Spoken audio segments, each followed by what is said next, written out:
কিন্তু যখন প্রহরীরা তাকে টেনে হিঁচড়ে বাইরে নিয়ে এলো এবং তাকে জানালো যে শাহজাদা সুস্থ হয়ে গেছে, তখন তার পায়ের তলার মাটি সরে গেল। সে নিজের মৃত্যুকে সামনে দেখতে পেল। সে বুঝতে পারল যে নক্ষত্রদের নয়, বরং অন্য কারো ইচ্ছা চলে। এখন তাকে তার শাস্তি ভোগ করার জন্য প্রস্তুত হতে হলো। প্রাসাদের বড় ময়দানে পিন পতন নীরবতা ছিল। ঠিক মাঝখানে কাঠের একটি তক্তা রাখা ছিল, যার ওপর পুরনো রক্তের দাগ বিদ্যমান ছিল। জল্লাদ তার ভারী তলোয়ার পাথরে ঘষে ধার করছিল। কামিলকে শিকল পরিয়ে ময়দানে আনা হলো। তার পা টলমলো করছিল। গতকাল পর্যন্ত যে ব্যক্তি শহরের সবচেয়ে বড় জ্যোতিষী ছিল, আজ সে একজন অপরাধীর মতো মাথা নিচু করে মৃত্যুর অপেক্ষা করছিল। বাদশাহ তার সিংহাসনে বসেছিলেন। তার রাগ এখনও কমেনি।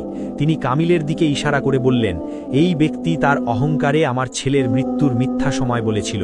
এই প্রতারককে খতম করে দাও, যাতে অন্য কোনো মানুষ খোদার জ্ঞানে হস্তক্ষেপ করার দুঃসাহস না দেখায়। জল্লাদ কামিলকে তক্তার ওপর হাঁটুর ওপর ভর দিয়ে বসালো এবং তার চোখে কালো পট্টি বাঁধতে লাগল। কামিল কোনো বাধা দিল না। সে জেনে গিয়েছিল যে তার ইলম তাকে এই তলোয়ারের হাত থেকে বাঁচাতে পারবে না। সে মনে মনে আল্লাহর কাছে তার অহংকারের ক্ষমা চাইল এবং মৃত্যুর জন্য নিজের ঘাড় ঝুঁকিয়ে দিল। জল্লাদ তার চকচকে তলোয়ার হাওয়ায় তুলল। আর মাত্র এক মুহূর্তের অপেক্ষা। তলোয়ার কামিলের ঘাড়ে পড়ত।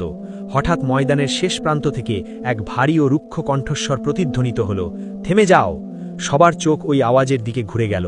এটি সেই দরবেশ ছিলেন যিনি গতকাল সন্ধ্যায় কামিলের দোকানে তাকে সতর্ক করেছিলেন।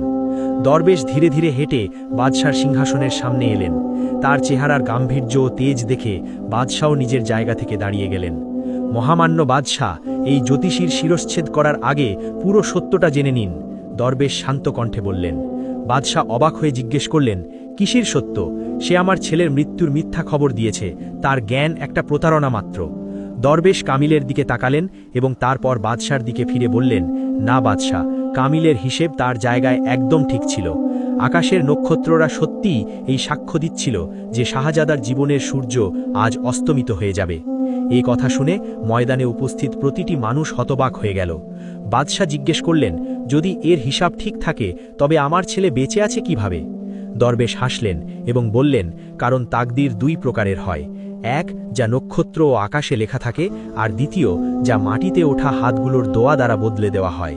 যখন ওই গরিব মা নিজের ছেলে বেঁচে যাওয়ার খুশিতে আল্লাহর রাস্তায় সদকা দিলেন এবং তোমার অসুস্থ ছেলের জন্য নিজের মন থেকে দোয়া করলেন, তখন সেই দোয়া আকাশের লেখা সিদ্ধান্তকে মুছে দিল। সদকা বিপদকে টলিয়ে দেয় এবং দোয়া ভাগ্য বদলে দেয়। কামিল নক্ষত্রের হিসাব তো করতে পারে, কিন্তু সে খোদার সেই রহমতের হিসাব করতে পারে না, যা এক মুহূর্তে মৃত্যুকে জীবনে বদলে দেয়।